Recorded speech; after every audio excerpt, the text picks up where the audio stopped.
Welcome to SEC Network Basketball presented by Sprouts Farmers Market, and welcome to Rocky Top.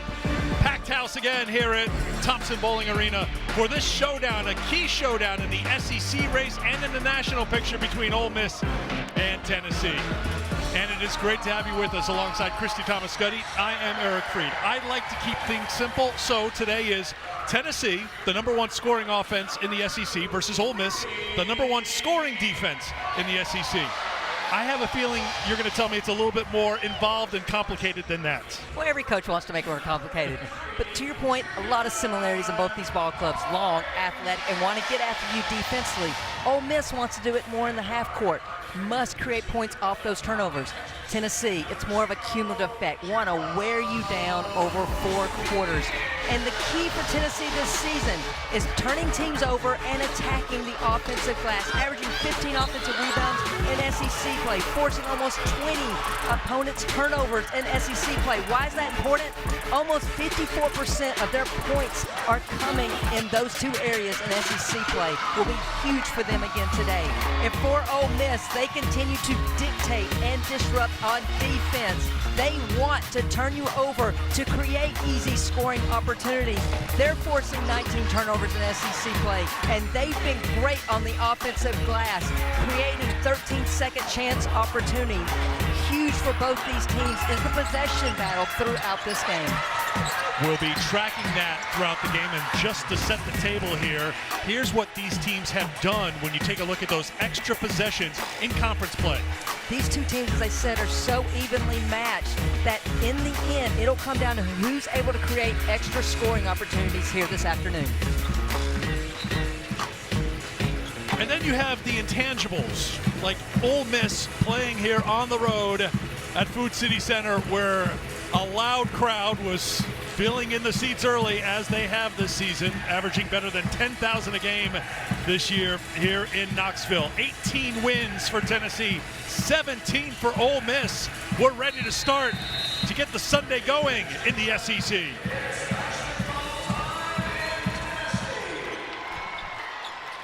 The opening tap controlled by Ole Miss, and they'll go to work with Tamia Sadler, grad student who came off the bench the last 2 games, starting here today for Ole Miss. And Eric, as much as we talk about Tennessee's ability to turn you over, it has been the half-court defense that's given them issues here this season.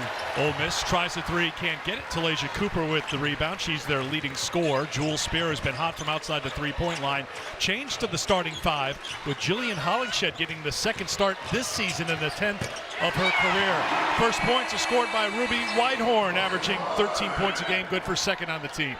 And I think one of the adjustments for Ole Miss in the starting lineup is that they've got pretty much 2 point guards, 3 if you count Kennedy Todd Williams, on the floor to handle this full court run and jump by Tennessee. KK Dean's getting her 2nd straight start, 12 points a game in the last 2 games. Sarah Chinu coming off the bench today for Ole Miss.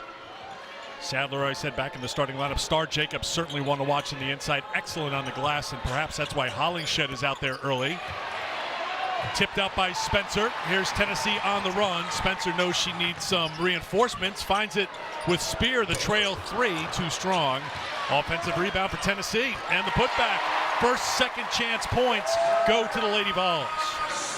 And this is where both these teams are going to keep pressure on you. It's not the first shot that will hurt either one of these teams. It is that 2nd and 3rd opportunity. Deans will try again and buries a 3. KK Deans, the veteran from Greensboro, averaging 8 points a game, but 12 points a game over the last 2.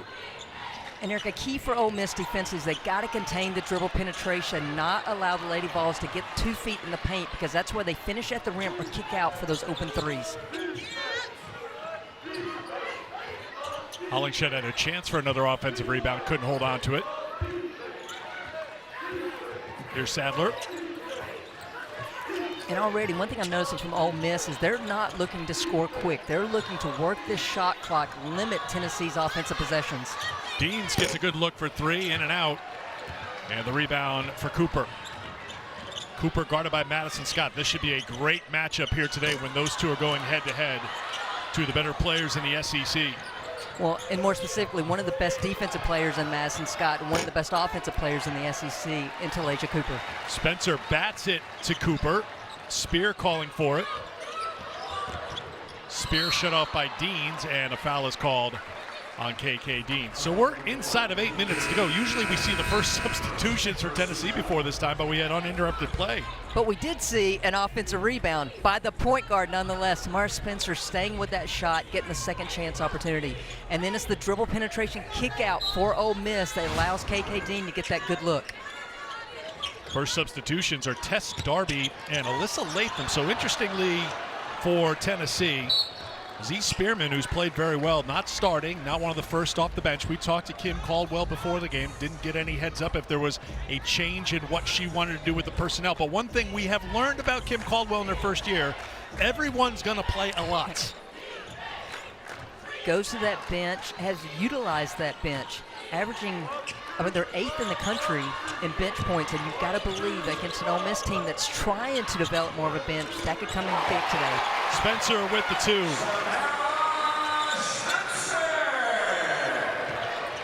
Three minutes in, 3-point lead for Tennessee. Latham aggressive in the backcourt. Flipped up ahead to Deans, and now Sadler will set things up. And this is a testament to how quick Ole Miss is. They've used the outside thirds on both ways to beat this run and jump. Most teams avoid that. Ole Miss 1 for 5, making 1 for 6 so far from the field. It's Ole Miss team that has been better offensively this season compared to past years. That 3 missed. Hollingshed with the offensive rebound. Spencer launches. Another offensive rebound for Tennessee. They're winning that battle at the moment. Well, I think they're winning the 50-50 rounds right now. Just a little bit quicker to the ball right now. And Eric, third game in 6 days for Ole Miss. Will fatigue come into play here this afternoon? Spencer can't get it, sticks with it. Down she goes. Here's Scott. Kick it over. Another 3. Sadler. Another miss for Ole Miss. Batted out of bounds. It'll be Tennessee basketball. 5 subs coming on. So that's one thing that Coach Yo has to deal with today, the constant turnover of personnel for Tennessee. But I think she likes where her team is right now. They had that win over Kentucky on Monday. They were down 8 in the third. They had 27 offensive rebounds in that game of their 54 total. That has to be a key part of what they have to do against Tennessee today. They've got to control the boards. Absolutely. And something that's really interesting to me right now is that 7 shots for Ole Miss, 6 of those have been from deep. I think you got to be careful when you're playing Tennessee, because if you don't make those threes, you allow Tennessee to get out and run in transition, which we know is a strength of the Lady Vols. Saracino into the game for Ole Miss. She has been a starter, outstanding freshman for the Rebels. You can see new bodies on the floor for Ole Miss, including Z Spearman. She's out there along with Sarah Puckett. Kanaya Boyd on the drive. That won't drop for 2. Scott trying to keep it alive, and it's picked up by Spearman. Spearman to Cooper. Cooper on the pull-up. In some ways, it's what we expected. 2 good defensive teams, and they've been able to alter shots, especially right now for Ole Miss. They're working the shot clock. You can tell that. But I'll say this again. I would like to see them try to get to the rim more instead of settling for the 3. That's your spin for 2 teams shooting a combined 4 for 18. Defense, right? Defense. There's a bucket. And 1. Chance for a 3-point play. And, of course, it's getting waved off. Wave off the bucket. So it'll be Ole Miss ball on the baseline. When we come back, opening moments here in Knoxville. 3-point game. SEC Women's Basketball is presented by Sprouts Farmers Market, official healthy grocer of the Southeastern Conference.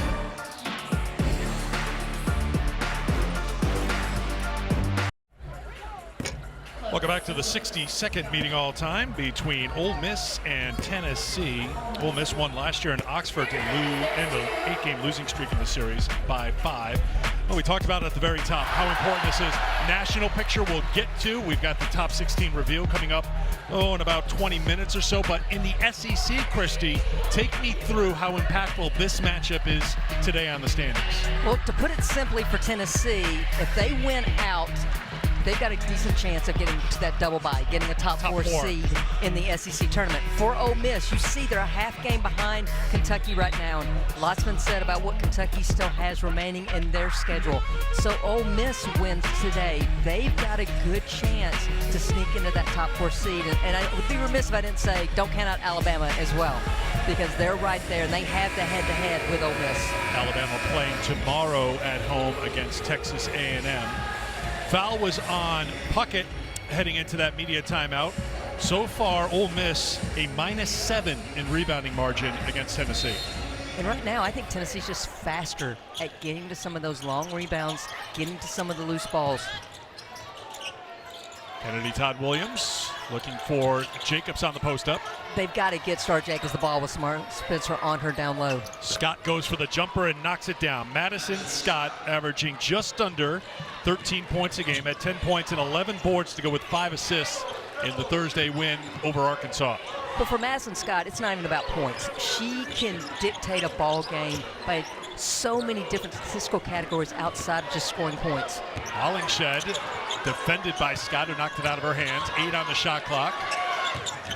Tess Darby will try the deep 2. That's off the mark. And a good rebound by Kennedy Todd Williams. Tennessee made 2 of their first 3 field goal attempts, but they are 1 for their last 9. Ooh, Todd Williams, Yeah, okay. Todd Williams with a self-pass, which is not allowed. And that's one of the first times where Ole Miss being on the outside third of the court hurt them. The trap came. You see the rotations by Tennessee anticipating that pass, forced the turnover. That's the first turnover for Ole Miss. They're averaging 13 a game, but they forced 22. Christy talked about the disruptive defense that Ole Miss plays. That's third in the SEC in turnover margin. Tennessee is second in the conference in turnover margin. Cooper to the hoop. Cold shooting game for Talaysia Cooper against Auburn on Thursday. She was 1 for 7 from outside the three-point line, ended up with 10 points, well below her average of 17 a game. Pressure in the backcourt. Todd Williams needs some help, and it's going to be a 10 count. Another one forced by Tennessee. This has been their MO this year, getting those backcourt violations. The 23rd on the season, and you can tell that this crowd believes in the defense just based on the applause. Late start by Kennedy Todd Williams. Then she kills her dribble, and you see Tennessee swarm to take away any of those easy passing alleys. Chinu, little aggressive trying to deny Puckett, gets called for the foul. But it's subtle there by Sarah Puckett because she stepped to that pass. If she doesn't step to that pass, it's probably a steal for Chinu.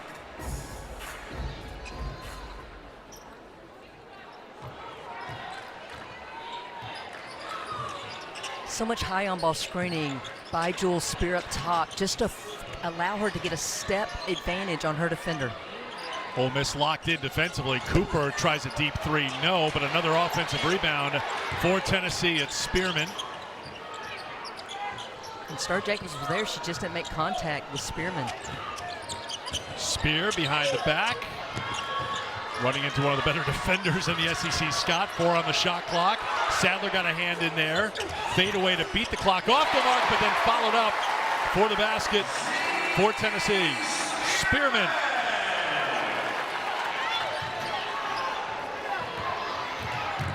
Jacobs. Everything but the finish. Out of bounds. It'll be Tennessee basketball. Eric, 6 offensive rebounds already for the Lady Vols, and great job by Z Spearman sealing off Star Jacobs to have position for that easy rebound putback. Right now, Tennessee still with that +7 in rebounding margin. Christine Walla brings good size for Ole Miss. She's on the court right now for the Rebels. And Chinu's going to pick up a second quick foul.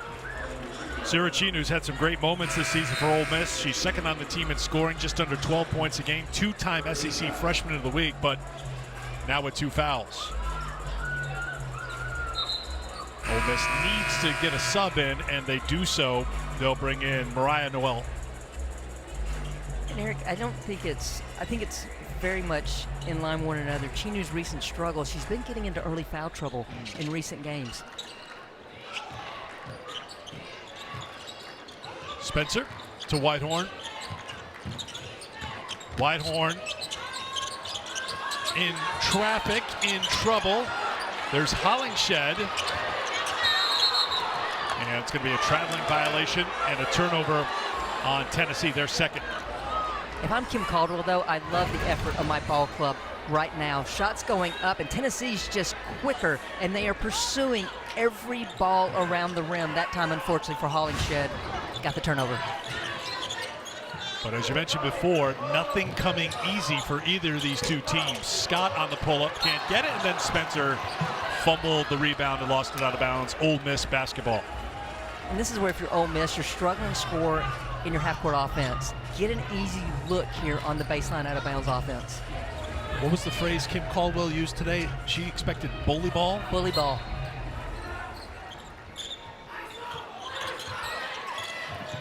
Two teams that put defense first. Who's going to win the bully ball fight? Deans kicks it to the corner. Knocked away.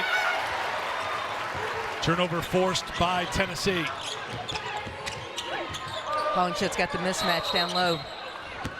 And a foul's going to be called on Sadler as she was trying to fight against Hollingshed.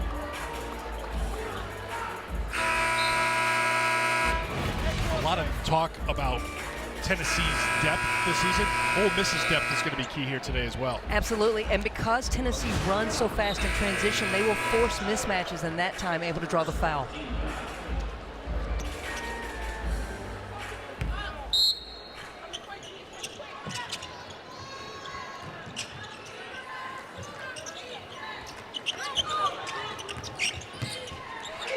Ole Miss switching on those high on ball screens. Another mismatch down low. Spearman for two.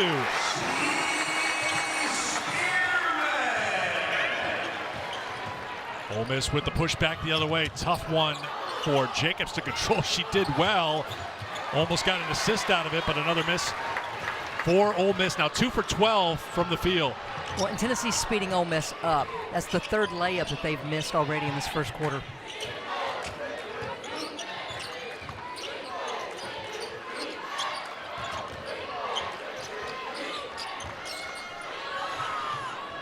Three-pointer, rattled in. Timeout called by Ole Miss. Jules Spear knocks down the triple, and Tennessee stretches it out to a 10-point lead. Ole Miss only with 5 points on the board here in the final minute of this first quarter.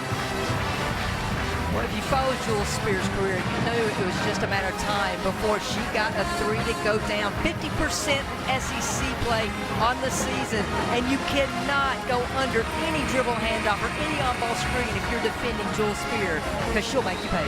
1 for 2 today, so that means she is 36 of 72 for that 50% in SEC play. And if you take it back to the last 3 games, she's 9-14, so she is on a run right now. She went for 30 against Ole Miss last season. You can see she loves shooting here at Food City Center. There's something about Rocky Top for Jules Spear. Not just her points, but just her efficiency from three. To shoot 50% is astronomical. She's shooting almost 60% from three here in Thompson Bowling Arena. 9-0 run for Tennessee. Ole Miss has to make them pay. They had 3 people on the ball, and they can't get points out of it. Spearman with that closing speed and that wingspan to get there to knock it out of bounds. So 3 players going to the ball handler in the backcourt. Should have been an easy layup. Great effort by Z Spearman.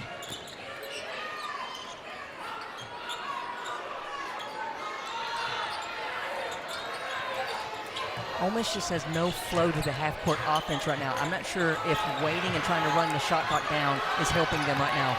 Sadler on the drive, and that one will drop in for Tamia Sadler, her first points. That ends the 9-0 run. Tennessee, you don't say this very often, will slow things down and hold for a final shot.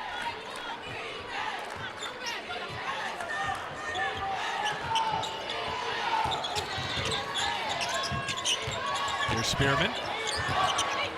Jacobs there defensively, down to 3, down to 2, Spearman. You may think that was one that you wouldn't want to take. The clock's winding down, you have to take it, but it is in her toolkit to hit a shot like that. And it is the presence and knowing time and score by Z Spearman that's so incredible here. Creates the space with the fadeaway. Huge bucket for Tennessee to go up 10.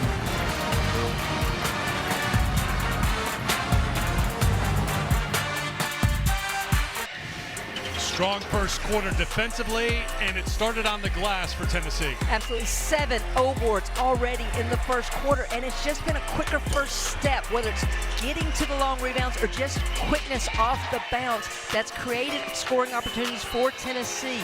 Only 4 second chance points, but it's more that's a cumulative effect of just how active they are on the glass so far in this game. 6 total turnovers, Christie, for Ole Miss. 6 total rebounds, I should say, for Ole Miss. 7 offensive rebounds for Tennessee by comparison.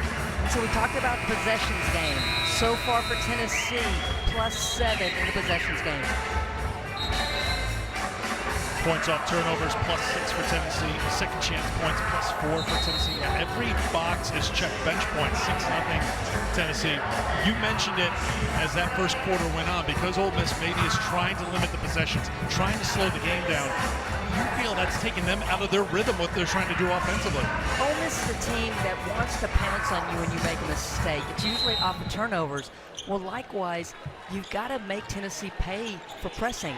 And so I go back to the one time that 3 players went to jump the ball handler. They should have been able to get a layup, but Z Spearman saved the points. Whitehorn. It's going to be a 5-second call on the turnover to start things. Kennedy Todd Williams there defensively. With Ole Miss's defense and how they play, they can get back into a game quickly. Absolutely, and this is something we've seen from Ole Miss in recent games. They've started slow in the first quarter, and they've put things together in the second. It's a great start for Ole Miss that their defense spoke volumes in that first possession. So 12 seconds, and they're just now getting into an offensive set in the half court. Here's Deans. They've gone away from the three-point shot after going 1 for 6 in the first part of that first quarter. Jacobs can hit. Here comes Spencer. Jacobs is used to being the more athletic, the quicker, longer player on the floor, and the length of Hollingshed and Spearman have affected her so far. Has missed all 3 shots at the rim. Madison Scott on the switch on Hollingshed, but Madison Scott can defend any player on the floor. Spencer knocked out of her hands, down to 6. Sadler all over Spencer. Spencer's going to try to do it herself, throws up a wild shot. Great defense again by Ole Miss, so they get a couple of stops to start the quarter. Can they turn it into points on this end of the floor? Scott and for that's 2. Madison Scott's money shot there at about 15-foot pull-up jumper. And Eric, to your point about Madison Scott defensively, to me she's the Band-Aid. She can play any position on the floor. She can switch with anyone to try to prevent buckets. Whitehorn with a nice spinning move to pick up 2 more. She's got 4.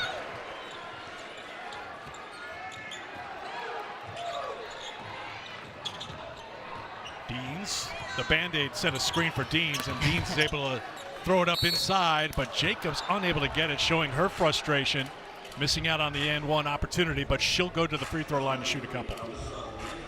Scouting report on Madison Scott is you don't want to let her get a look about 15 feet and in, because that pull-up jumper off the bounce or off the catch is just money for this veteran player for Ole Miss. The scouting report on Madison Scott is a book, multiple pages long. It's not just a couple of bullet points. We were there Monday in Oxford as she set the all-time games played record at Ole Miss. She's just played at Ole Miss, which seems a little strange in this day and age of transfers, but she has played her entire career there. Went for 22 points, 6 rebounds, and that come from behind win over Kentucky. Just the heart and soul of this program. Yes. Iwala coming back in as Jacobs will head to the bench.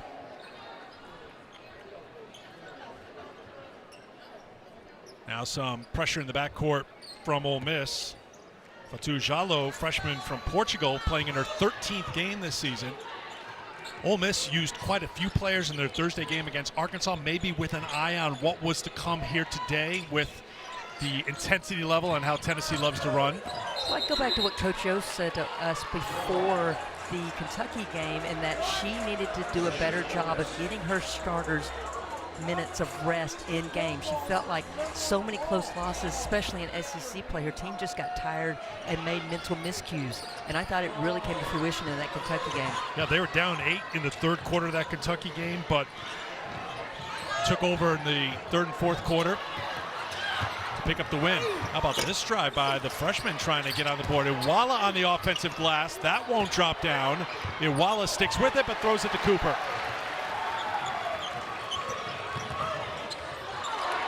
Blitz by Todd Williams, who almost got a turnover. Spears got it.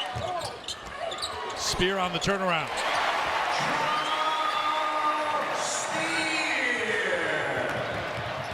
Deans quickly back the other way. No hesitation that time for Ole Miss, trying to answer back, and a foul is called on Tennessee. Jules Spear is such a great three-point shooter. I asked Kim Caldwell, is it what the defense has given her or what? Because Jules Spear is so much better off the bounce in SEC play. She said she's taken what the defense has given her, and I gotta say, she's been so good off the bounce in the last couple of games as well.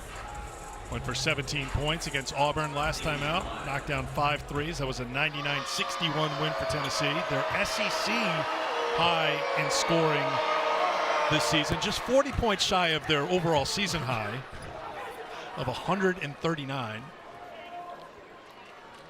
Kim Caldwell's team second in Division I, averaging 90 points a game.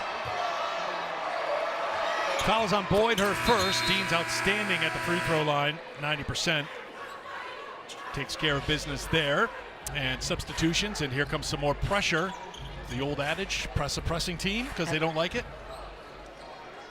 Well, and this is a Tennessee team that is averaging 15 turnovers a game, so they are prone to be sped up and turn it over.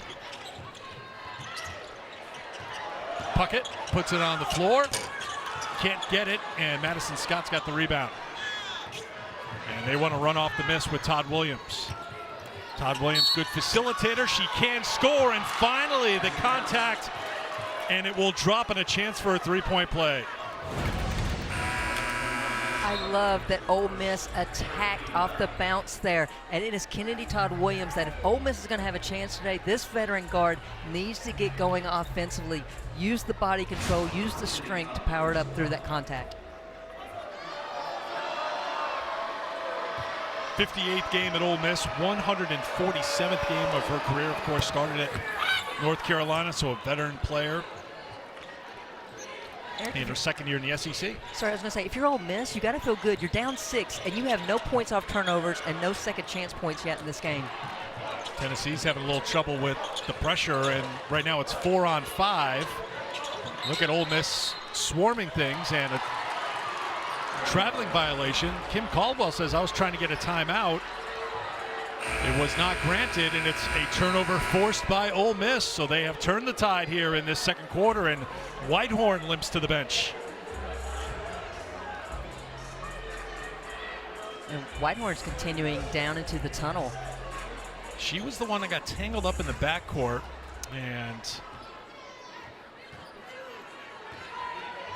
we'll keep an eye down the tunnel there, see what the status is with the junior from Detroit. That's going to be a foul. I think one official had turnover and one had foul, and now they're going to talk it over. Frank Sterator and Brandon Enderline. And the foul's going to win out.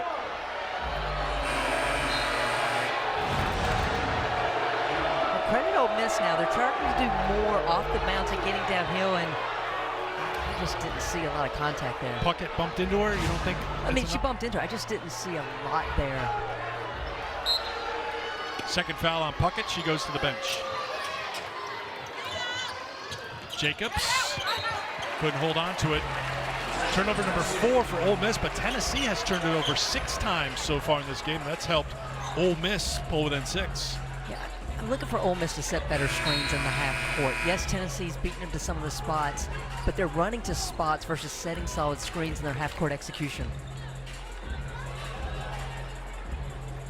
I like the press by Ole Miss, though.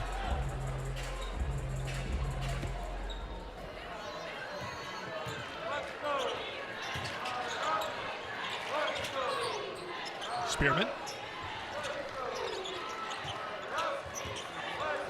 Knocked away. Sadler fighting for it. Spearman not giving up the fight, but it's won by Ole Miss.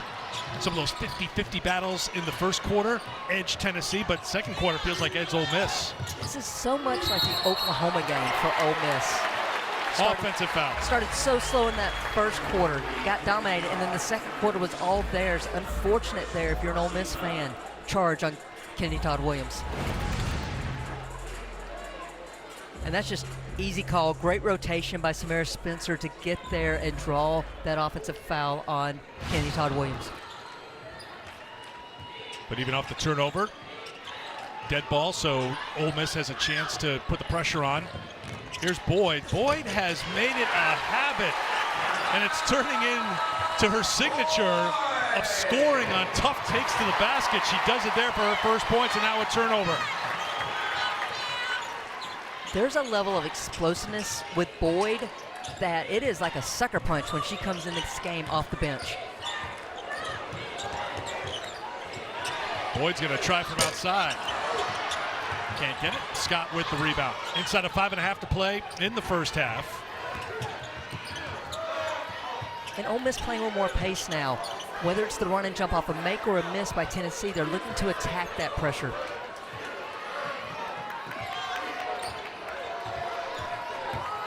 Here's Deans. Ole Miss has turned it over their last 3 possessions. 5 on the shot clock. Deans from deep. Got it. KK Dean stays hot. 8 points to lead Ole Miss in scoring.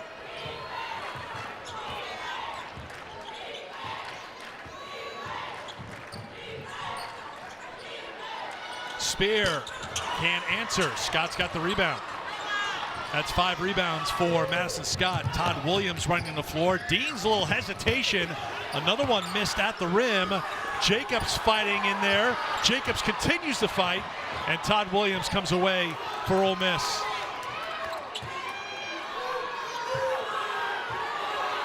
Coach O getting a set play in, but 6 seconds on the shot clock. It's Scott.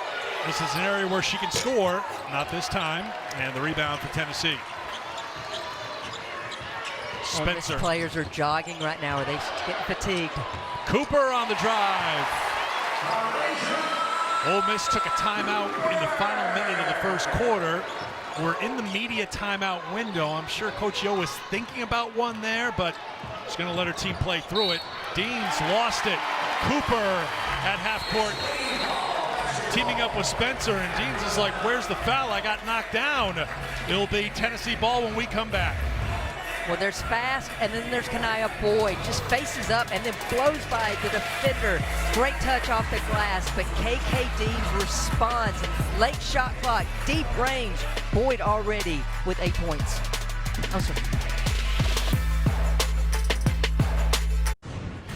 What's up, y'all? Peter Burns, Coach Kelly Harper coming up on the Auto Owners Insurance Halftime Report. We'll get you ready for a monster game between Texas and LSU out in Austin. Of course, South Carolina, UConn as well, but it seems to be about the pace right now. What are you seeing in this one? Yeah, Tennessee is completely taking Ole Miss out of anything, any flow offensively. Ole Miss is not shooting a good percentage, taking some tough shots. On the flip side, Ole Miss is not guarding one-on-one on the other end. Looking forward to that. Back over to Knox. Well, Peter and Kelly, of course, you know there's no disrupting Christy Thomas Scuddy's flow or the flow of information she gets from her texting buddy Charlie Cream. With the top 16 reveal getting set to be any second now, maybe it's already out, but this is what Charlie's SEC predictions or projections are in bracketology. Back to the point about how important this game is in the big picture as well. Well, just go down to that middle part and look who's 4. And according to Charlie right now, Tennessee with the last 4 seed in the field. And guess who's the next team out? It would be Ole Miss. So you got to imagine if Charlie's seeding is correct, if Ole Miss could get the win here today, do they move into that hosting opportunity if things were to stand for the rest of the year? Ole Miss is off Thursday, then they host Mizzou on Sunday, but the last 2 of the regular season for Coach Yo's team, South Carolina at home at LSU. So you look at a game like this, like, oh, you got to have this one just to keep yourself in that conversation with such a tough schedule in that last week of the season. Chinu back out there for Ole Miss with the 2 personal fouls. And also back on the floor, Ruby Whitehorn. She had left a few moments ago, went past the bench, but out there out of this media timeout. Here's Spencer. Spencer had it knocked out of her hands, 10 to shoot for Tennessee. And Eric, that's a set Tennessee's been going to. Earlier ran the same set and was able to get a layup. And Ole Miss has just been a little bit hesitant off that dribble handoff to get through. Baseline out of bounds play, 3 in the corner. Can't lose track of Tess Darby. 215th 3 she's made in her Tennessee career. 5th on the all-time list. Spencer got a hand in there. Take to the basket by Chinu, and a foul called on Tennessee. Well, Ole Miss sets up in that 1-3-1 baseline out of bounds, and Chinu just gets caught looking in the inside. That's how Tess Darby's so wide open for that 3. Latham just picked up her 2nd personal foul.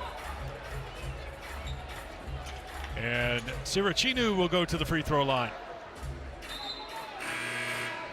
Substitutions first for Ole Miss. KK Deans is coming back into the game, but she'll wait perhaps to come in for Chinu. Sierra struggled the last 3 games, averaging 6.5 points a game, shooting 32% from the field, 7 turnovers, misses the first free throw. But when she has impressed you most, what has impressed you the most about the freshman?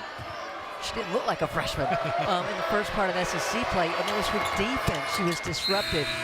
A lot of her offense was coming from her defense, was leading the SEC in steals early part of the SEC action. I think in some ways she's tapered off a little bit. I talked about the foul trouble. I think some of it's just a long season for freshmen. She'll get her bounce back, or at least Ole Miss needs her to. And coming off the bench for the first time since December 8th. She's been a starter since December 8th, 20 total starts, but off the bench here today with Deans in the starting lineup for the 2nd consecutive game. Once again, the pressure from Ole Miss. Spencer goes over the top to Cooper.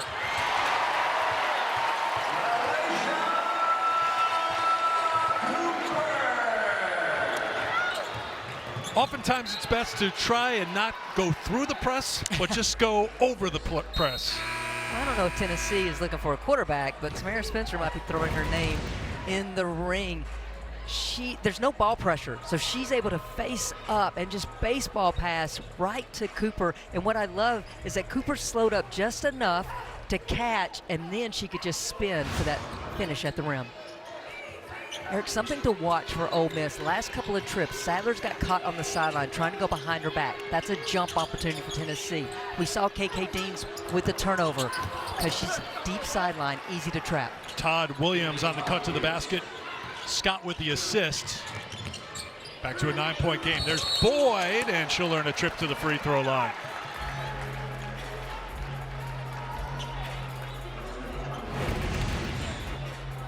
When teams try to deny, go over the top of handoffs, you curl. Great read by Candy Todd Williams. Great pass by Madison Scott. Here are the first free throw attempts for Tennessee this afternoon. And the redshirt freshman from Las Vegas knocks in the first. Had 11 points, was a perfect 4 for 4 from the field in the win against Auburn on Thursday. Has to settle for 1 of 2. Foul was on KK Deans. That's her 2nd personal, so 2 on Chinu, 2 on Deans for Ole Miss. Todd Williams denied inside, but a foul is called on Tennessee. Well, as you can hear, there's a lot of Tennessee fans not happy with this. First, they thought there should have been a charge call in transition, no call, and then on the weak side, they get the foul.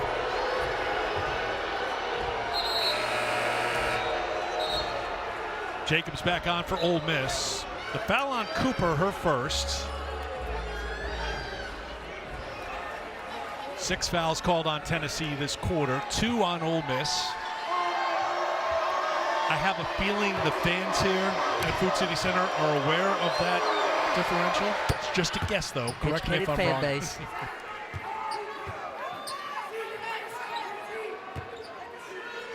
I think they're trying to impart their wisdom on the officials right now.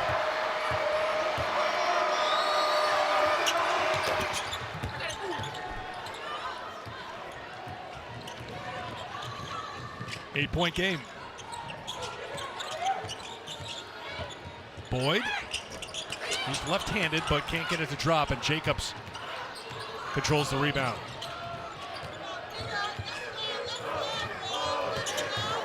Deans. So Ole Miss handles the pressure. They kick it up to Deans, and she knocks down an open three. And then the pass goes through the hands of Spearman on the other end. So a great opportunity here for Ole Miss. 2:05 to go in the quarter, and they brought it down to a 5-point game. Well, Tamia Sadler pulled a second person, a jumper, coming to double her, and that left numbers for Ole Miss on the other end. KK Dean said, I don't need numbers. I got the three. How about the trust, too, from Coach Yo and KK Deans, one of the veterans in the SEC. KK Dean, she's got the 2 fouls, but Ole Miss knows they need her on the court right now. Paid off with that 3, and now a turnover. Deans gets down on the court for the tie-up. Possession arrow will give it to Tennessee. KK Dean is having a discussion, and Kim Caldwell is just sitting there listening intently.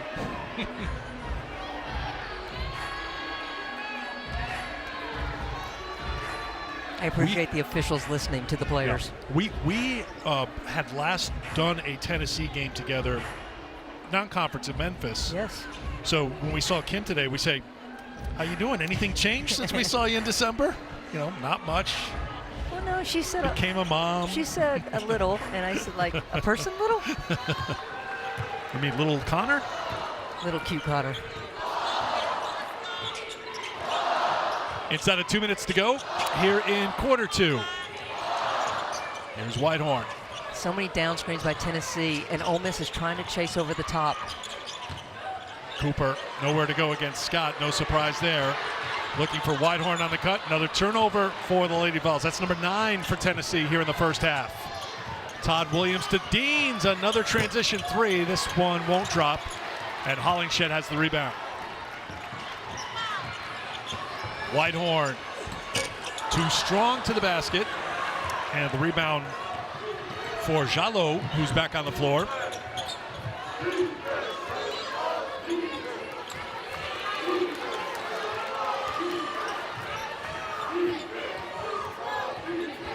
One minute to go before halftime. Todd Williams wants to work with Scott. Another 3 attempted off the mark and then flying in, knocked out of bounds by Tennessee. It'll be Ole Miss basketball in the final minute. That was really good defense by Tess Darby. Madison Scott was trying to get up to set a high on-ball screen, and she wouldn't let her get to the spot. And then we say it over and over, it is about the 50-50 balls because these teams are so evenly matched. Boyd there just laying out, trying to get Tennessee the ball. Largest lead of the quarter for Tennessee, 11. They were just up 30-19, but you look at the score now, a 7-1 burst here by Ole Miss. So for Madison Scott. And she'll go to the free throw line. I will say, this first half, Ole Miss has had trouble hearing Coach Yo when she's made play calls. A couple of different times I've seen players with questioning looks on their face because they weren't sure what offense they were in. That should be a lot easier for them going into the second half. When they'll attack the basket in front of the Ole Miss bench. So Deans will go to the bench now with the 2 fouls. Played quite a bit, though, with those 2. And Madison Scott will go to the line to shoot 2. Scott 69% from the free throw line.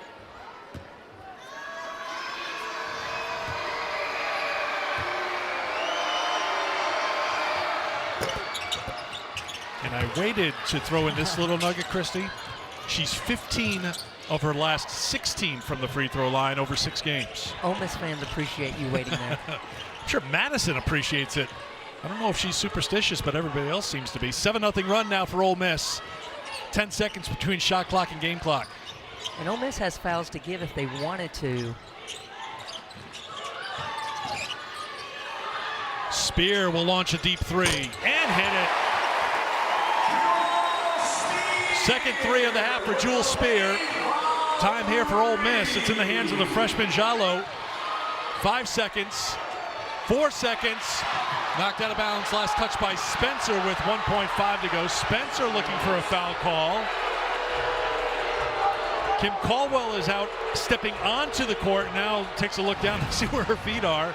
Thrown back into the front court here and blocked at the buzzer, and that will do it for the first half. Well, Eric, we've known a big part of Tennessee's offense is the three ball. 3 of 9 in the first half, and Jules Spear with 2 of them. Sets the on-ball screen and immediately pops out, creates space, but gets her feet set before the ball hits her hand. Such a quick release. Lady Vols up 6. Tennessee with the lead, but it feels like a score, a total that Ole Miss has to be pleased with heading into the locker room at halftime. Here's Peter and Kelly in the studio. They've got you covered at halftime. Welcome back to SEC Network Basketball, presented by Sprouts Farmers Market. We're back inside the Food City Center with Tennessee on top of Ole Miss 34-28 at halftime. Eric and Christy back with you here. Courtside rebounding was going to really help tell the story of this game. So when you break it down by quarter, Christy, Tennessee was a +10 in rebounding margin in the first quarter, controlled the score as well. Second quarter, big swing. Ole Miss was a +7 in margin, and that helped make it a close game. I like that Ole Miss went to that full court pressure. It wasn't really to turn Tennessee over, but it was to slow Tennessee down and allow them to kind of regroup in the half-court defense as well. And the one constant for Ole Miss in that first half was KK Deans was hunting shots.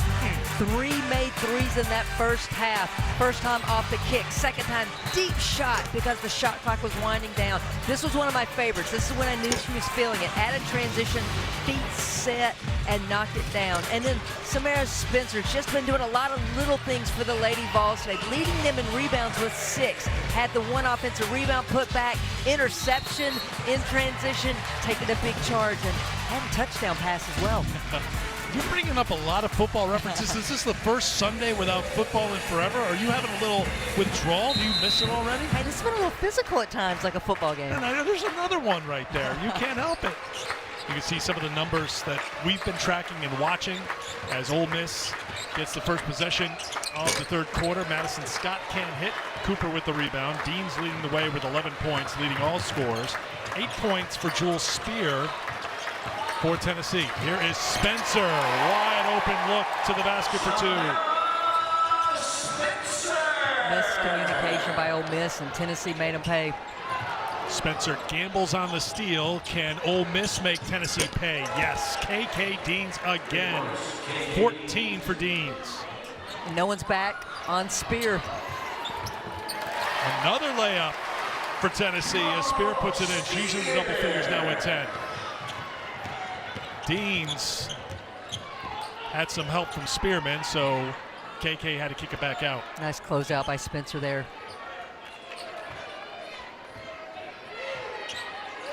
Scott defended by Jules Spear.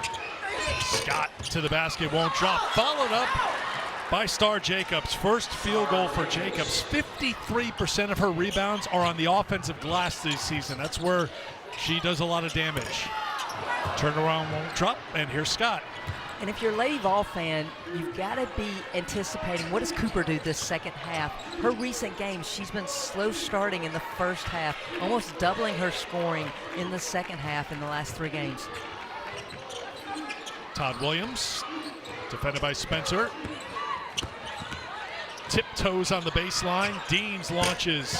Can't get it. Deans, beautiful rebound and assist all in one motion. KK Deans with the beautiful play in an early timeout called by Tennessee. And Kim Caldwell is hot in the face of Talasia Cooper as she comes off the floor. Well, for Ole Miss, they are now giving that extra effort. KK Deans misses the shot, follows the shot, and assists on the score.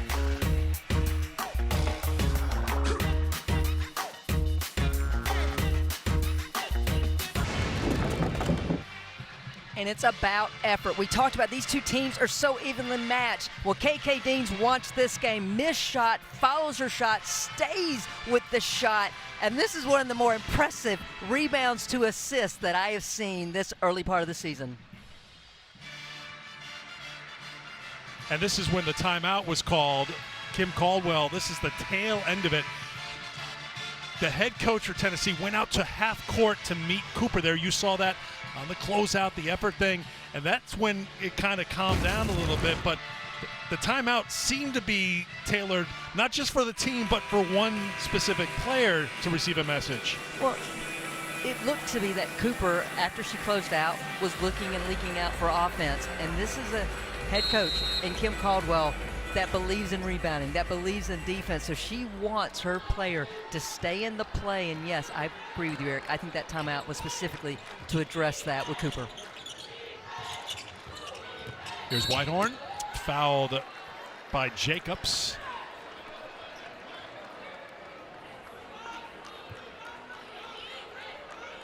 So Cooper on the bench right now, along with Spear. Last time there was a baseline out of bounds, Tennessee had a wide open three. This time much better defended by Ole Miss. Tracked down by Latham. Picked up her dribble, in trouble. Down it goes. Dean's got a hand in there, and it's going to be a tie-up. Possession arrow will keep it with Tennessee with 11 on the shot clock. KK Deans, in that Kentucky game, she may have hit a big three, but she had a key steal. She was really good defensively down the stretch. She had two key steals to allow the Rebels to get that upset win, and she has continued. She has been on a tear since the end of that Kentucky game. 15 points at Arkansas, and she's putting on a show here this afternoon as well. Remember, last year she was a starter, suffered a knee injury that ended her season November 20th while the team was in the Bahamas, but she's played some of her best basketball over these last couple of games and has been a difference maker here today as Ole Miss gets another stop. They can tie it with a three. Todd Williams, look at the defense by Latham in the backcourt. 22 you can see on the shot clock, so they have to get it over before it hits 20. Just great effort by Latham, getting her hands up to prevent Kenny Todd Williams from making that advance pass. So Madison Scott has to really throw it into the front court, you would think, here, because they just do not have time. Scott's looking that way, looking, now heaving into who else but KK Deans' hands. Just won't drop. I'm just shocked that didn't go down for KK Deans with the way she's playing. So she. But heads-up play by Madison Scott not to pass it into the backcourt. Spear back on the floor, defended by Deans. Ooh, Spear, nifty little dribble to get free to put it in for two.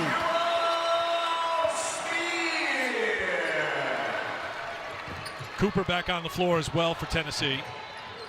We'll see if the message was received out of that previous timeout. Todd Williams will step up for a two. One thing that's been key here as well, Christy, is remember Ole Miss was very three happy in the early going of the game, but they've kind of picked their spots since then, and that's helped them close the deficit in this game, although Tennessee answers with a three on the other end. Jewel Spear, we talked about how well she's been shooting here in Thompson Bowling Arena, but it is how hot she has been able to get. Once that one shot goes down, she is looking for her shots.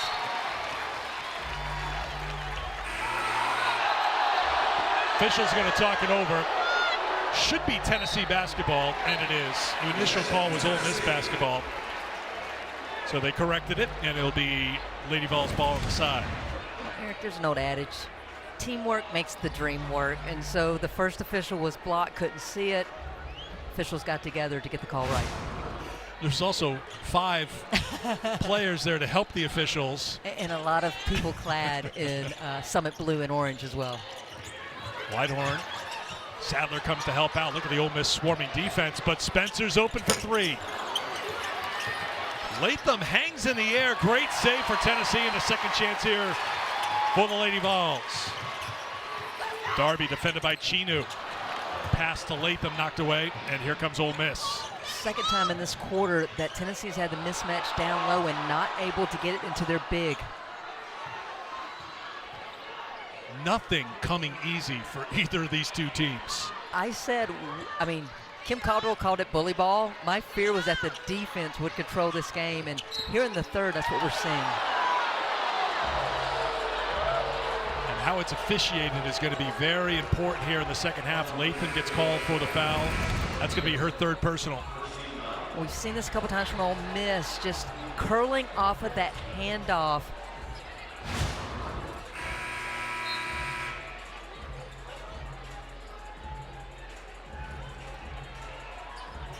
And so as we saw in the first half, Coach O going to that bench, trying to steal minutes, seconds of rest for her starters.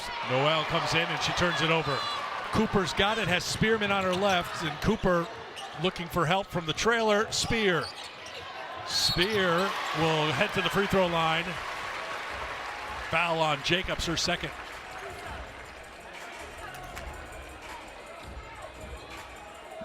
Tennessee wants to make you pay when you turn it over. We have an interception by Talasia Cooper, who takes it and then... Who is keeping our football tally today for Christy? But I cannot impress enough about how just improved Jewel Spear is off the bounce this season.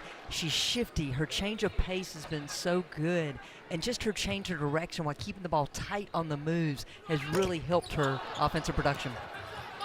Not just a three-point shooter. No. Another turnover by Ole Miss. Spear. She may have heard something. Not just a three-point shooter. I can make threes. Watch this. Just like that, it's a 10-point lead for Tennessee, and the crowd is back into it here in Knoxville. Star Jacobs is getting away with, oh no, she did not get away with it. She was trying to block illegally downfield on Puckett and got called for it. Well, once again, Tennessee forces the turnover, and Jewel Spear was on the weak side, wraps around, and because of what Eric Freed said, I'm still a three-point shooter, sir.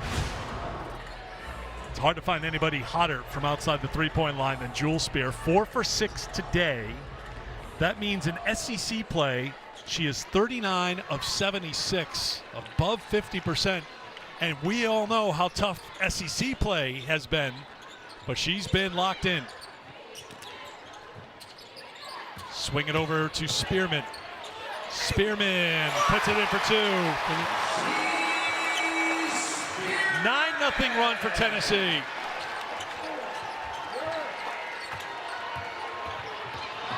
And here comes the jump by Tennessee. Scott back to Deans. For Scott, leans in, look for the foul call, and took a couple of steps towards one of the officials, but pulled back on that. Little frustration showing for Ole Miss, now down by 12. Well, extra pass by Tennessee, and Z Spearman knows she's got the advantage off the bounce against Iwala. Great touch at the rim.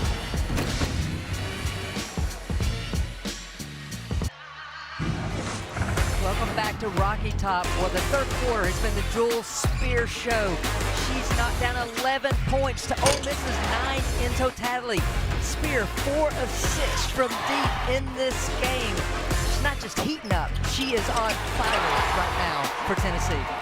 Spear with the 19 points. It's a 12-point lead for Tennessee, their largest of the game. You can see what she's done from outside the three-point line, and she has kept that hot shooting going from previous games.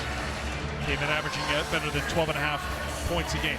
Spear specifically, I know, is a big part of it. Overall, what has changed here in this third quarter that's put Tennessee on top by 12? Well, first of all, Ole Miss, 4 turnovers, and that's allowed Tennessee to get the pace up and to look to exploit. I just think right now in this third quarter, similar to the first, the extra pep, getting to the loose ball has been advantage Tennessee. I want to go back to your turnover point because Tennessee points off turnovers 17. Ole Miss points off turnovers 0. And this is a team in Ole Miss who averages 21 points a game at SEC play off of opponents' miscues. That's forcing so much pressure on their half-court execution right now.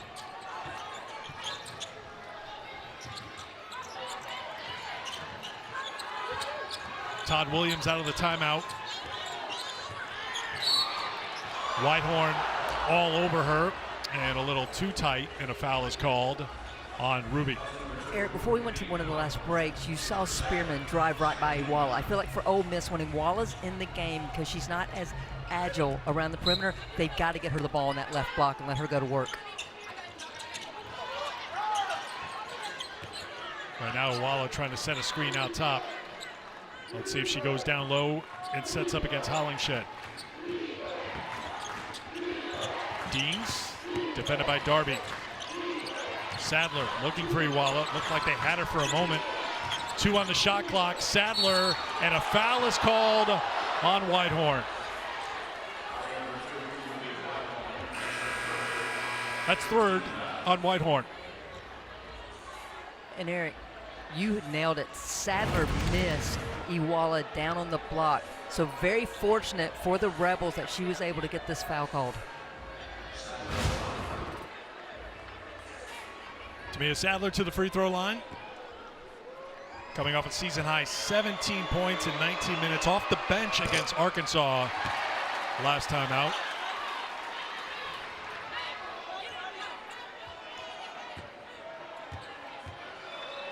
Ole Miss 2-5 against top 25 opponents this year.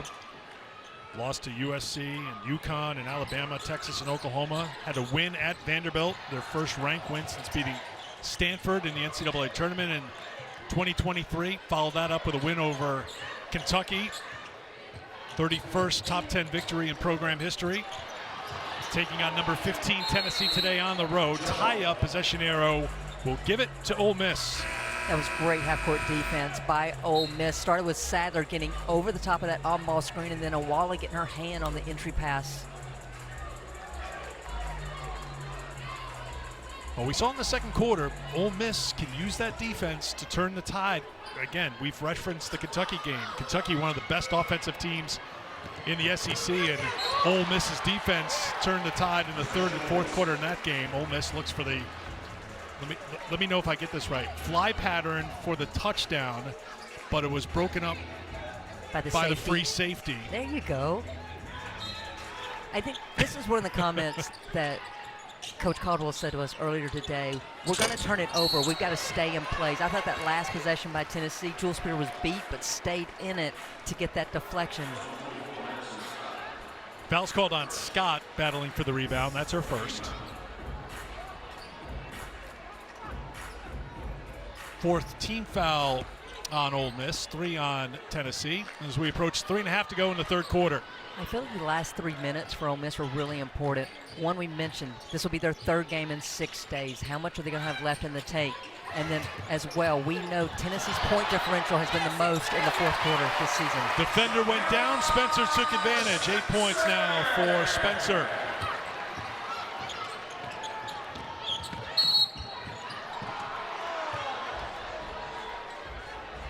Largest lead of the game. A chair taking out here in row 1. And Eric, for Spencer, sometimes it's better to be lucky than good, because her back was to the basket, and then all of a sudden no one is there. She reads it, feels it, takes it up and scores. Cooper picks up her second personal. Ole Miss has to be able to exploit when Tennessee sends 2, and by 2 I mean that's when they jump. That's what run and jump means. They've got to take advantage of that. Scott trying to post up, and a foul is going to be called on Spencer for Tennessee, who's not up yet.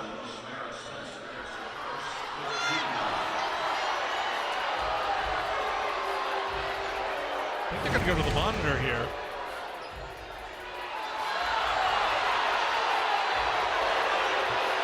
I would think going to the monitor is warranted. Well, the foul is called on Spencer, but they're going to go to the monitor to see if they're going to give a foul, an intentional foul, to Madison Scott, right? Because she was the one that was up above the shoulders of Spencer. They cannot change the foul. Previous play is under review for potential upgradable offense. Could be intentional or disqualifying foul. On that first replay, it wasn't anything we saw from Spencer. It was Scott with that arm. Take another look. You know, first contact, I don't think there's anything there, but the fact that she keeps it there could get this, could be upgraded there. But hang on, let's just back up a second. The foul's called on Spencer. Correct. That stands. You can't Correct. take that away. What they can look at here and say, all right, do we have an intentional or disqualifying foul against Madison Scott? And a foul was not called on Scott. Correct. You and I, before we went to that last break, we were talking, emotions are getting high. Things were getting a little testy on the floor.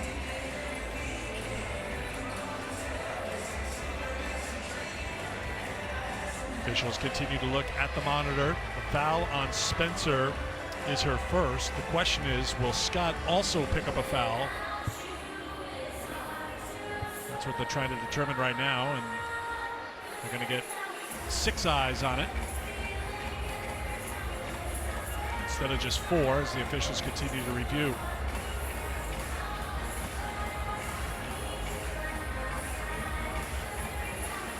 I know the deficit is 13 right now for Ole Miss, but you take a look at the score, you just feel like Ole Miss has the pace where they want it. They have the score where they want it. The problem is Tennessee shooting 52% from the field, so Ole Miss hasn't been able to get the number of stops that they've wanted in this game.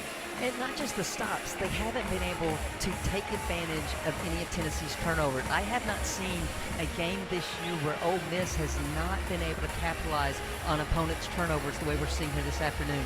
Still 0 points off of Tennessee turnovers. So do you want to predict the reaction from the crowd if they go to the microphone here and say there's an intentional foul called on Madison Scott, but there's still a personal foul on Samara Spencer? As you take a look at some of the key points from the rule book in what they're looking for to see if this is going to be an intentional foul on Madison Scott.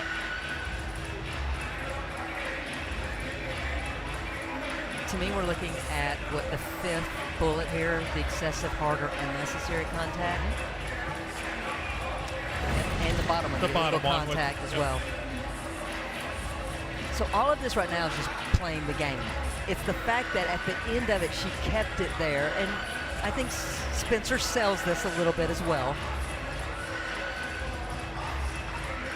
But the fact that Scott, to your point, kept it there instead of, oh, I just felt contact, I'm going to pull it back.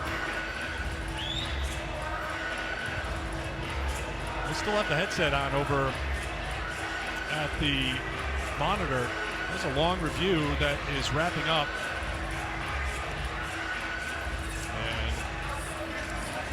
And to Sissoko Stevens, just making sure everyone's on the same page.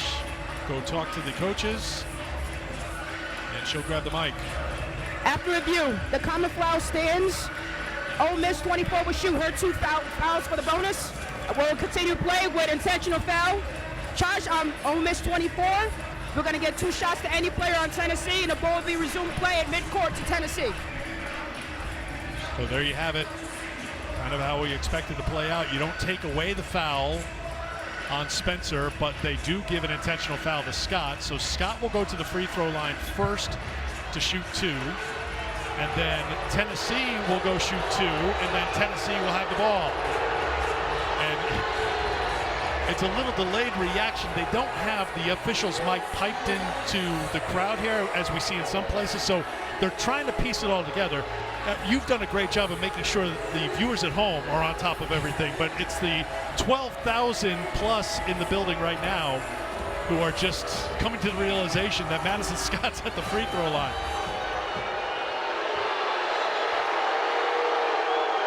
To your point. Yes. And you gotta believe some of Madison Scott's moxie and mentality, the booing and everything else is just feeding into her right now.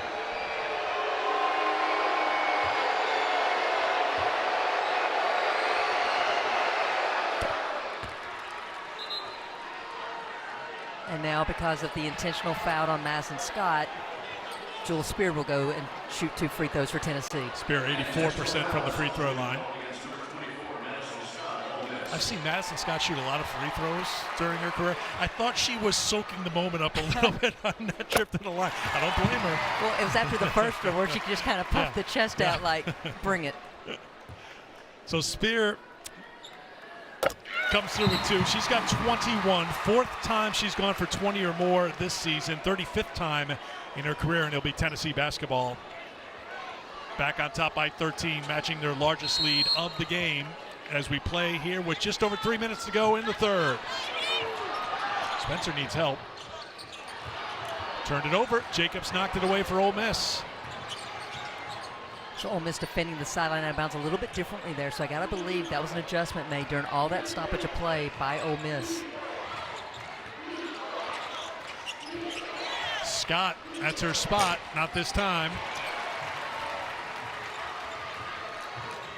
Spear will dribble it back out, and now Spencer will reset.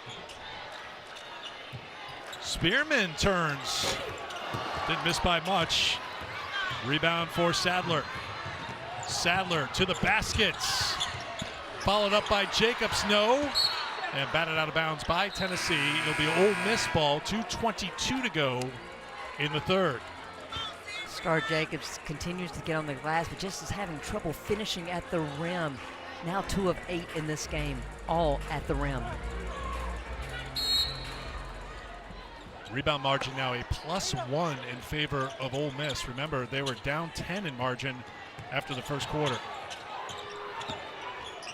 Scott kicks it over. Sadler launches and makes a 3.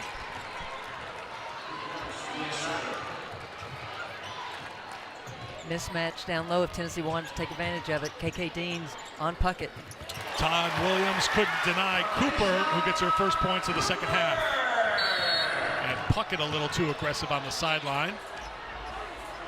Gets called for the foul. Both teams in the bonus, so free throws coming up for KK Deans.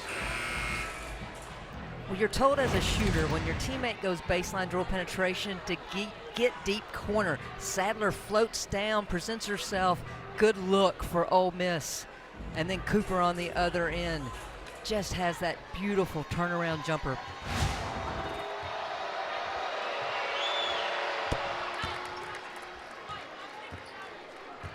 Deans had 11 in the first half, now has 15 for the game.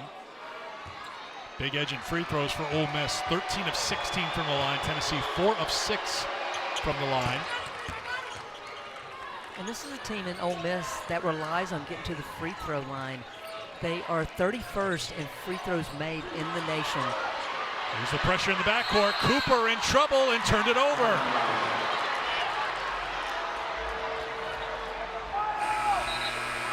I gotta believe that Coach O gets an assist on this call because she is right there at the trap, coaching her team up and then looking, staying out, doesn't want to be on the court, but then giving the assist to the official. It felt like more than a 2-player trap there on the sideline. Hey, you take the ball to the sideline at your own peril when you're facing these two teams. Usually it's not going to work out very well. Todd Williams.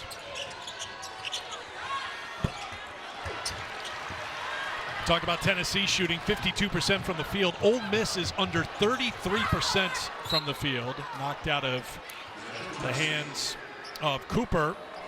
It'll stay with Tennessee. I give these officials a lot of credit. These players have been mouthing off of them, complaining about different things. A couple different times I've thought it's warranted some technicals, but the officials are keeping their cool, letting these kids play. Spear went out, then in, then back out. Couldn't get the assist. Good fight on the glass by Spear. Unable to finish with the left hand is Spearman, and a foul called on Spearman. You never want to compound a mistake. Spearman frustrated that she couldn't finish, and now Ole Miss will be at the free throw line.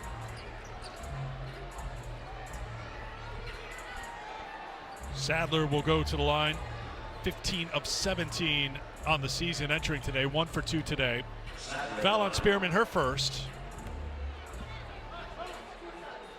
Talked quite a bit about Tennessee's depth all season long. Latham with 3 fouls, Puckett with 3 fouls, Whitehorn with 3 fouls.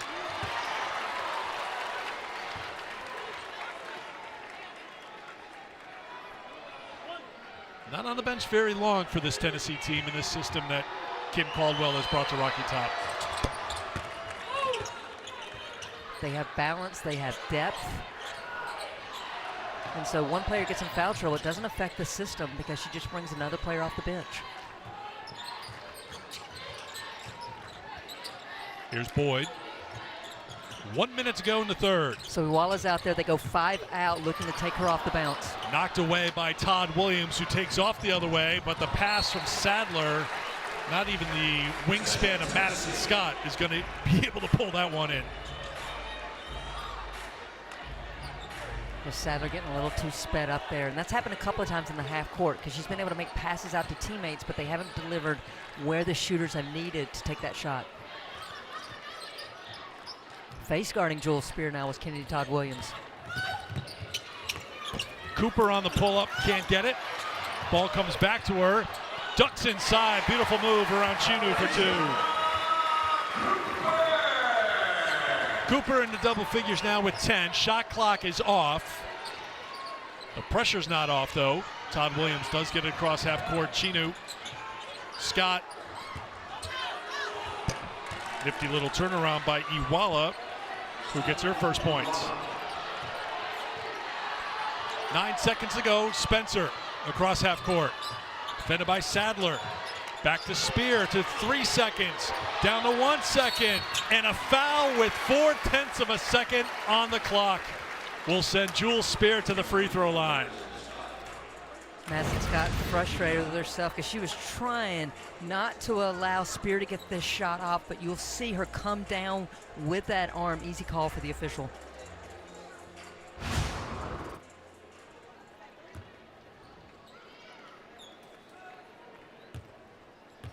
Spear 3 for 4 at the line today.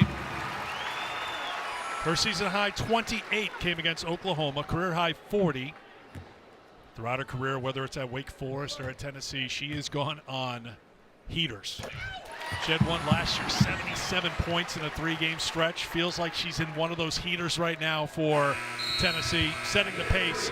23 points for Spear, 15 coming in the third quarter, and Tennessee takes an 11-point lead to the fourth here in Knoxville. Eric and Christy. Thank you, Peter and Kelly. South Carolina pushing back a little bit. They've made their last 4 field goal attempts in that game to make it a 16-point game, 3 minutes to go in the second quarter. Well, part of the big news nationally was the reveal. Came about 12:30 Eastern Time, NCAA Top 16 reveal, the first of 2, the next one February 27th. Here's the top 8 with UCLA on top of the heap. South Carolina, Texas, LSU out of the SEC. And then page 2, thank you, Carter. There is Tennessee at number 16. And so I go back to what Charlie Cream has said.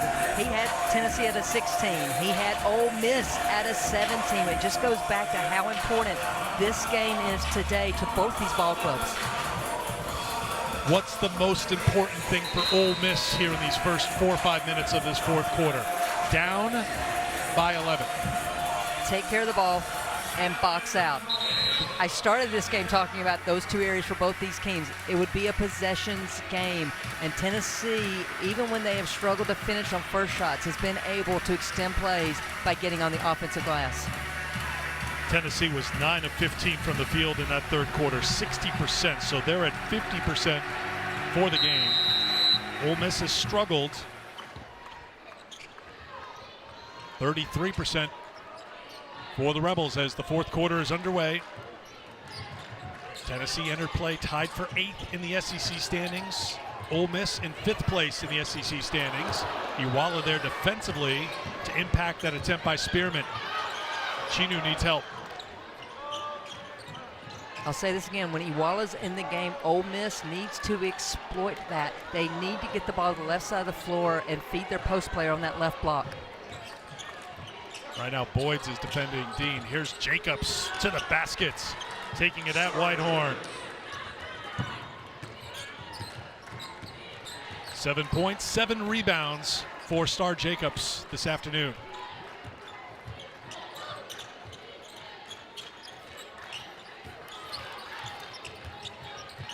Ole Miss has to contain the dribble penetration of Tennessee. Iwala tried, could not, count it, and one. Spearman a chance for a three-point play. Every time Iwala has come in defensively, they have gone to 5 out to allow Spearman to go one-on-one against her. And I like that she doesn't go wide. She gets that low shoulder into Iwala to keep her on the outside and takes it up with the N1 opportunity. First foul on Iwala's. Spearman into double figures again. Remember, she had that great performance against Connecticut, 16 points, 7 boards in the memorable win against UConn. Ole Miss had the home run ball there for a moment. Now we're moving to baseball my metaphors. bad. I thought you were sticking I'll with keep football. it in one sport. Last time it was an ISO for Star Jacobs to go one-on-one, same thing. Jacobs rejected. Spearman there defensively. Cooper in transition. Spencer tried to give it back to Cooper but turned it over. Chinu with a wild pass forward that Jacobs is able to track down. Iwala, it's Boyd trying to settle things down now for Tennessee, and guess who has the shot? Guess who's got the shot? Out of that mad scramble, it's Jewel Spear for 3. Kim Caldwell was telling Boyd to slow down. Boyd only knows that one speed of pushing it. Ole Miss turned it over, 2-on-1 the other way. Cooper with Spencer, and a foul's going to be called on Sadler. Well, as good as Spearman has been offensively for the Lady Vols, she has been really good at rim protection. And you see Star Jacobs trying to keep the ball alive for Ole Miss, but it winds up in the hands. Head coach Kim Caldwell wants them to slow down, but Boyd's like, no, I got my shooter open on the wing. And Jewel Spear knocks it down. Not too often that Kim has told this team to slow down. That may have been the one time. And she's probably glad they did not. Todd Williams knocked it out of play. Foul on Sadler was her second. 15-point lead for Tennessee. So Ole Miss is switching on a lot of those screens. That time Hollingshed had the mismatch with KK Deans defending her in the low block, and Tennessee couldn't get her the ball. Spencer wasn't guarded at the three-point line, but couldn't hit it. And Latham's going to get called for a foul in the backcourt. That's her fourth. And in true Tennessee fashion, doesn't matter. It's 4 fouls, and Latham's running up to get on the ball. Although she probably is going to run over to the bench right now because here comes Cooper into the game. So Latham to the bench with 4. I just thought that was going to be quite the flex by Latham. Like, she I was got prepared. 4, I don't care. She was prepared to keep playing. Here comes the jump. Yeah, Dean's been really good. Ole Miss handles it well. Chinu gets a good look for 3. Can't get it. Jacobs got a hand on it, but it's picked up by Spencer.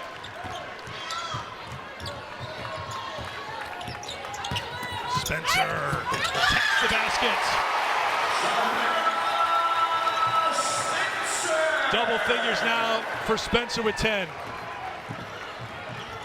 There she is on defense. And a timeout is called by Ole Miss. We'll take it as well. 7:18 to go in the fourth quarter, and Tennessee has stretched it out to a 17-point lead as they play Rocky Top here in Knoxville. SEC Women's Basketball is presented by Sprouts Farmers Market, official healthy grocer of the Southeastern Conference.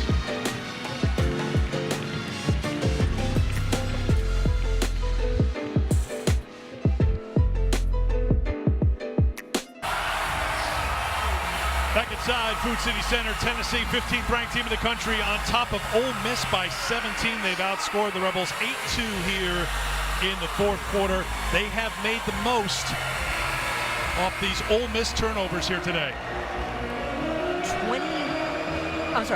They have forced, Tennessee has 15 turnovers by Ole Miss, converting that into 22 points in this game.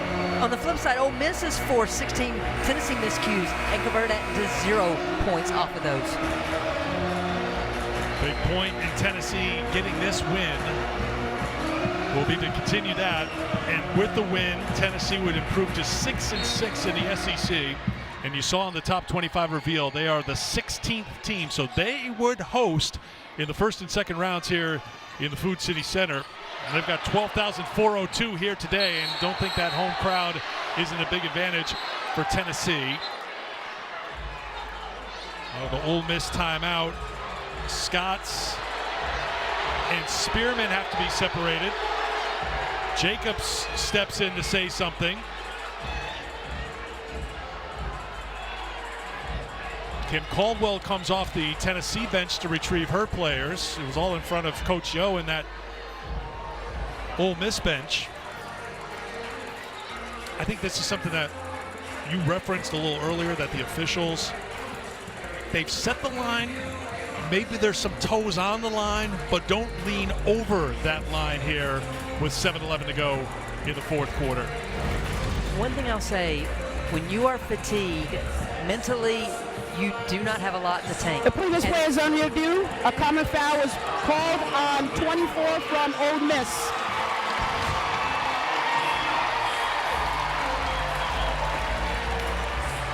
So that would be the third on Madison Scott with that foul. But my point was, you don't handle things very well when you're fatigued. And so I'm seeing some chippiness right now from Ole Miss. On the flip side, Tennessee's also had some chippiness. And I go back to a lot of the ways that they've responded when officials have made calls. There's been immediate talk back. And this is where I will be shocked if we get through this game without someone getting teed up. So they're at the monitor. You heard the announcement. Foul was called, common foul. The question is, will there be a little bit more? We've already had an intentional foul called in this game after a monitor review, Christy. I stand corrected. This is the fourth foul called on Madison Scott, and there's a little bit of a shove there.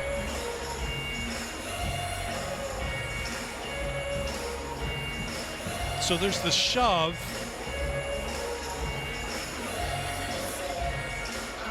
And then Scott took a couple of steps in. And you can see Spearman tries to box out the Ole Miss players, backing into them, and then little turn and talk. Scott's talking, and Spearman is like, I'm just playing peacemaker here. And Cooper's dancing. What is Cooper doing? What was that move? That's a dance move, Eric. You don't have that move in your arsenal. arsenal. All right. Which dance move is that? Oh, I'm sorry. The producer's talking to me. I can't hear you right now. Yes. I thought so. So another review at the monitor. Last one took a long time. Whatever Cooper was doing there, it wasn't a question of, well, is that something that would be teed up? I don't think it's there. It may be the Spearman piece of it. I mean, Scott came up and took a step forward, not to help up the player she knocked down, so there was a little tension there, but I didn't see anything called there. They're not looking for that there in that moment. Are you referring to Cooper's dance as far as being teed up? Or? Yeah. I thought she finally was told that there was a foul on Madison Scott. That's why she got up and started dancing. I can be very naive with that assumption.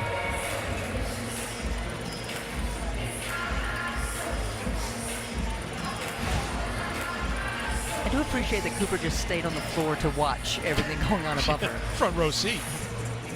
Officials now conferring, so as long as they don't put the headset back on, we'll get an announcement here momentarily. After review, we have a common foul on Ole Miss 24. After that action, Tennessee number 11 is called for an intentional foul. 2 shots to Ole Miss, anybody can shoot, and the play resume at midcourt to Ole Miss basketball. So an intentional foul called, not a technical foul, an intentional foul is called on Spearman. That's 2 on Spearman. As Christy pointed out, Scott's got 4, and it's Dean's going to the free throw line because of the intentional called on Spearman. Anybody can shoot. And when you have KK Deans on your team, you send her to the free throw line to shoot. It's a little out of character for what KK's been doing at the free throw line lately. Madison's looking for a little bit more detail and information, and Deans can't believe it. She had made 14 in a row before those misses. And it'll be Ole Miss basketball on the side. 7:11 to go. Still a ton of time to go in the fourth quarter, but a big deficit for this Ole Miss team down by 17, and their best player, Madison Scott's got 4 fouls. And the key for Ole Miss right now is take your time but execute on offense. Get a score so that now you can get your defense set up. Tough pass. Todd Williams turned it over, and Cooper traveled. If I was Cooper there, I would have challenged Madison Scott. Knowing she's got the 4 fouls, I would have assumed Madison Scott would have to get out of the way. Cooper was just trying to be a facilitator, but I agree with you 100%. Just be aggressive, get to the basket, and see if you can foul out Scott. Scott, aggressive take to the basket, and she is fouled by Spearman. So I would expect after these free throws that Ole Miss will try to extend their full court defense. 3 fouls on Spearman. One thing we know about Madison Scott, she's got 4 fouls. She's not going to dial it back. She's passionate about it. We were there, as we mentioned, in Oxford on Monday, and she sat down with us for a post-game interview, and it was the game where she had passed the great Peggy Gillum for career games played at Ole Miss, #1 all-time, and she did it in a game where she scored 22 points and helped lead Ole Miss to a come-from-behind victory. And when you mentioned that to her, you could tell her she was emotional about it because of what Peggy Gillum meant to Ole Miss, continues to mean to Ole Miss. Great supporter, of course, for the Rebels program. But she was near tears, and it was an honor for her to take over #1 because it means so much to her to be a part of this Ole Miss turnaround. And that's the one thing I will say about Madison Scott. She is a passionate player, and she plays with that passion, and it is always on full display. Chinu pulls it down. Ole Miss has it. Sadler up the sideline, gets out of trouble, and gets it back from Chinu. So Ole Miss got to score from the free throws. They got to stop. Can they get a little run here going by converting on offense? It's nice, though, for Scott to go one-on-one. Scott can't get it. It was a good look, and here's Spencer closing in on 6 minutes to go. And if you're new to watching Tennessee, they will not let the air out of the ball. They will keep looking to play their style, and that's push the pace. And they've got 4 players set to come into the game off the bench. Spencer looking for the call and gets it. Spencer got bailed out there, a little out of control, just flings the ball up and gets the call. Foul on Chinu, that's her 3rd.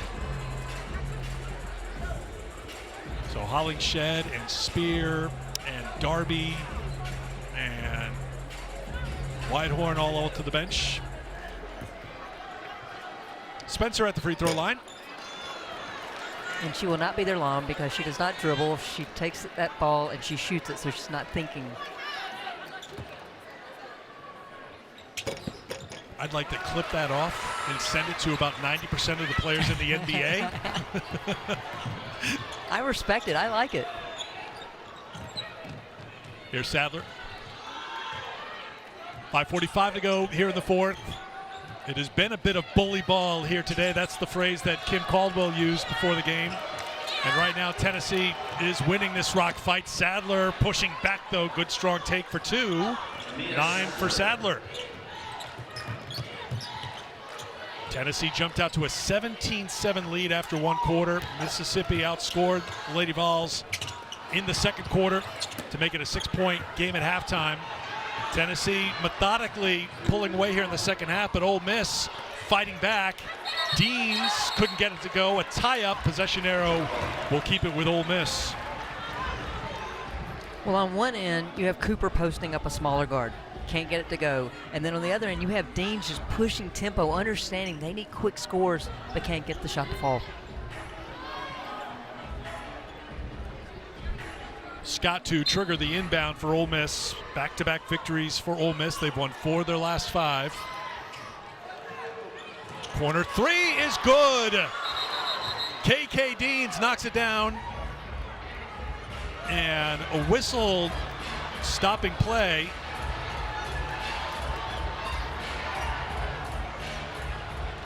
They're going to go to the monitor right now to see if it's a 2 or a 3.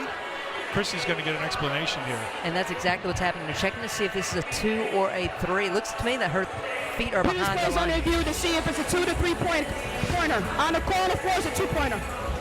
what I loved about that play is it looked like it was just a busted play, and I don't know if that was purposeful or not, because KKD is yelling at a teammate to go, and then she just explodes out to that corner for the look. Now, is the reason the officials are stopping play now? Usually they'd let play go and say we're going to review it the next stoppage, but because we're calling a force and reverse to a 3-point shot. So she called it 2. It is a 3 after review. Usually, you don't see it something with 5:07 to go, but well, we've seen a couple times how players have gone to the floor, and there's been no what we call the flopping rule of that warning. I hadn't seen that at all yet. Remember, we have the timeout there, so we don't have immediate timeout inside of 5. So I think that's why, look, now from this point forward, if there's any doubt on a 2 or a 3, we're going to stop play, make the call there. Usually, like I said, they'll let it go. They'll wait till the immediate timeout to get to it, but we've used the immediate timeout. That gives a chance here for Ole Miss to set up some pressure out of that review. Oh, you definitely don't want to kill your dribble there. Cooper just picked up her dribble, and Tennessee calls a timeout from the bench.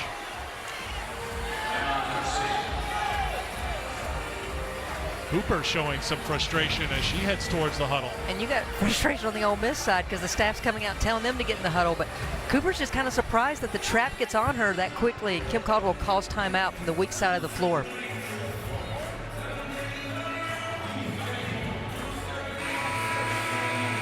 You talked about Tennessee. They're going to play their style for a full 40 minutes. Ole Miss will defend for a full 40 minutes. They're not going to stop. They've got what was a 17-point deficit to 11. And look at the time left, 5:02 to go in the fourth quarter. The first quarter was very similar to the third quarter today. Tennessee, big runs. Now can this fourth quarter be representative of the second quarter for Ole Miss, making a run and cutting into this deficit? And Eric, 24 seconds on the shot clock, so Tennessee only has 4 seconds to get it across. Spencer to Boyd. Spencer has to push, and she gets it across with a second to spare. Long pass with the left hand to Spear, who then finishes with the left hand.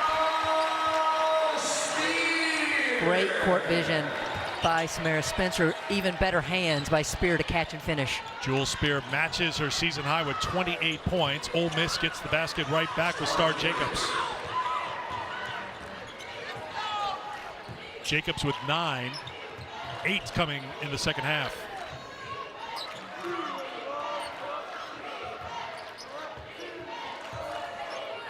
Spear is 9 of 11 from the field. Cooper loses the handle. Ole Miss back the other way. Deans. Jacobs, nice adjustment. That won't drop. Chinu inside.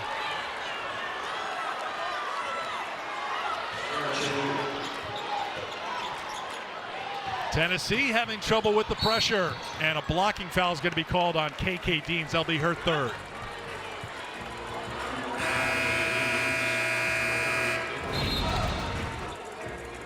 Well, the defense allowed Ole Miss to get out and run, and I love KK Deans coming around trying to get the 3, but Star Jacobs stays with the play, and then it's the freshman Chinu who finally gets the ball to drop.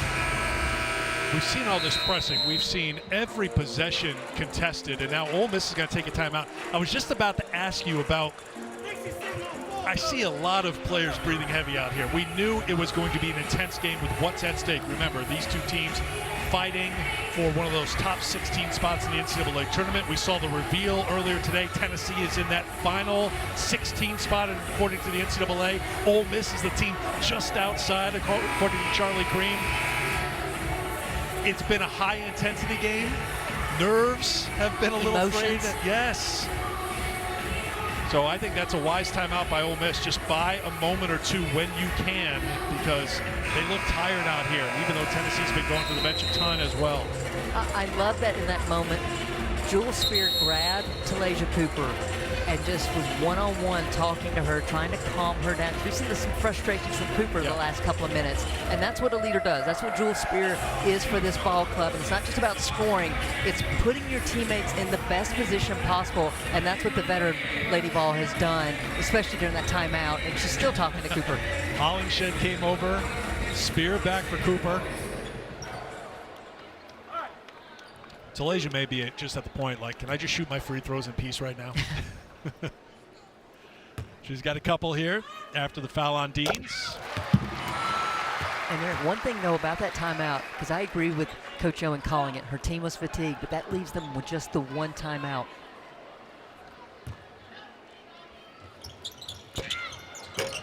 Cooper 1 of 2. Scott with a rebound, and there's Todd Williams on the runouts. 11 points for Kennedy Todd Williams. Back to the pressure for Ole Miss.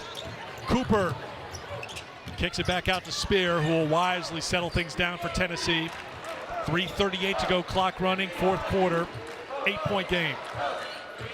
I wouldn't have asked for that on ball by Spear, because then they're just going to get the switch. Darby for Spencer, 5 to shoot. Spencer to the basket.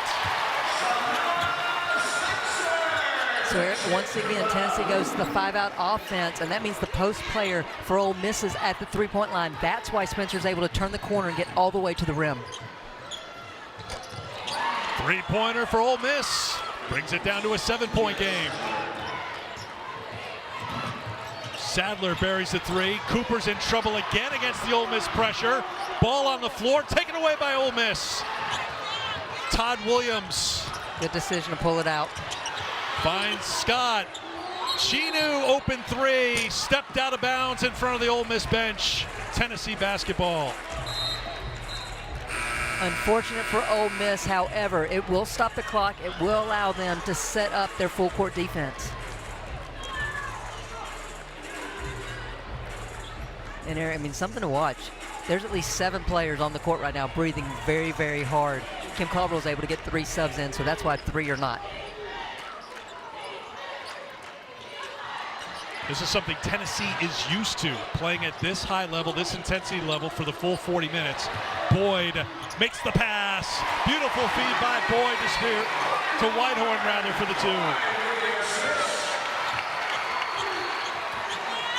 It doesn't get talked a lot, but Kanaya Boyd's development in the last month and her production has been so good for the Lady Vols. We saw it on that last possession. Spencer with the rebound, and Tennessee could work some clock here on top by 9, bring it inside of 2 minutes to go.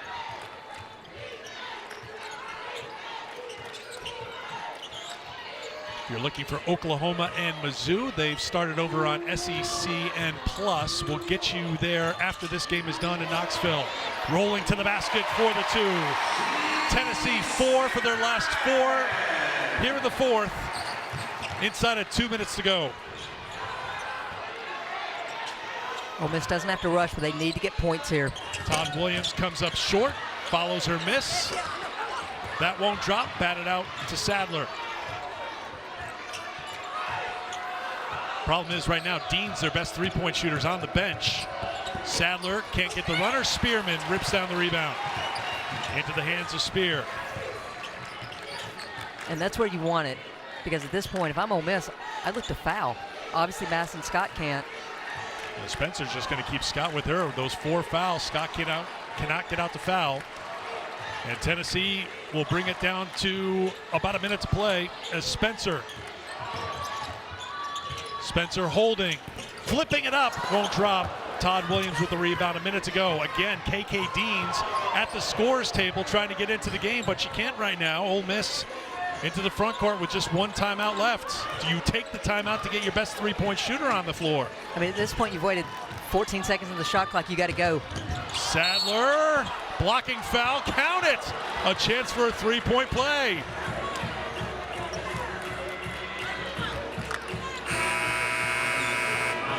Well, I said Ole Miss needs to go, and Sadler must have heard me. Turns it off this high on-ball screen, drops the shoulder.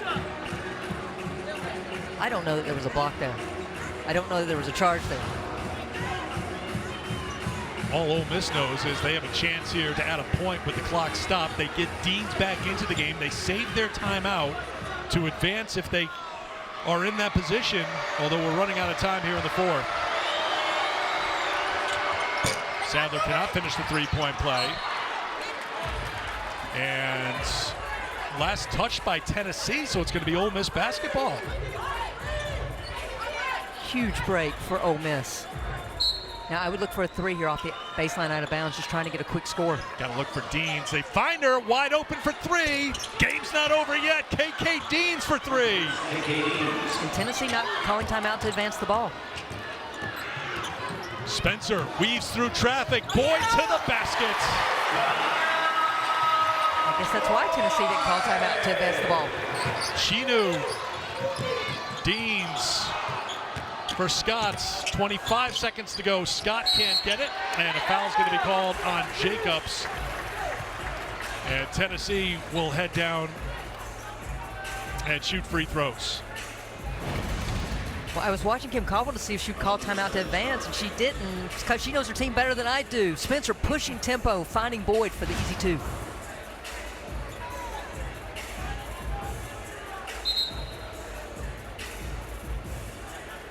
So 24 seconds to go, 8-point Tennessee lead. Spearman at the free throw line, a 70% free throw shooter, 1 for 1 today.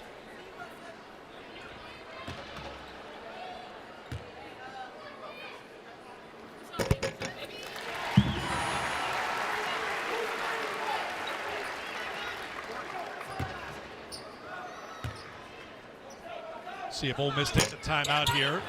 They do, so they'll use their final timeout to advance into the front court with 23.8 to go. Spear leading the way with 28s. 3 others in double figures for Tennessee. Spearman with 14, Spencer with 13, Cooper with 11. KK Deans hit that big 3 a moment ago. She's got 22 points. That's a new season high for the grad student. But is there enough time for an Ole Miss miracle here in Knoxville? I mean, you never say never because of the way KK Deans is shooting from 3. But here on the sideline, you got to go for a quick score. I'm not saying necessarily 3, but it's got to be a quick score. And then you got to hope that you can turn Tennessee over quickly and score again. Ole Miss out of timeouts. Tennessee with those 2 remaining. So if I'm Tennessee, the first thing I'm saying in this huddle, don't foul. Just give them the shot. Contest, give them the shot without fouling. And then I would advance just to get the ball away from their basket, Ole Miss's basket, to prevent Ole Miss from getting a quick turnover and score. A reminder, Oklahoma and Mizzou underway over on SECN Plus. We'll get everyone to that game when we are done here in Knoxville. Tennessee 23.7 seconds away from a critical, much-needed victory that would even them at 6-6 in the SEC. Tennessee will host Alabama on Thursday to wrap up this 3-game homestand. Then they're at Florida, at Kentucky, and they wrap up at home against Georgia as we get closer and closer to the end of the regular season. Scott to trigger the inbound. Looks for the lob over the top, and Jacobs unable to throw it in there, and it is going to be Tennessee basketball, I do believe. Because Spearman went up to deflect that pass, Jacobs actually had time to come down with it and go up. So they looked for the 2 out of the timeout. Now will they foul here in the backcourt? Doesn't look like it. They're playing it out now. Spear across half court. Chinu without the foul, and that will do it. Shot clock is off. Game clock winding down. Hard-fought win for Tennessee. They will win it 80-71 the finals. At the end of the day, too much balance of Tennessee. They were able to convert miscues into into scoring opportunities. Great win for the Lady Vols. Led by Jewel Spear, who matched her season high with 28 points. She was 9 of 11 from the field, knocked down 5 3-pointers. So Tennessee now 6-6 in the SEC. Ole Miss now 8-5 in the conference. Very tight in the middle of the standings. Time to join Oklahoma and Mizzou, and Sam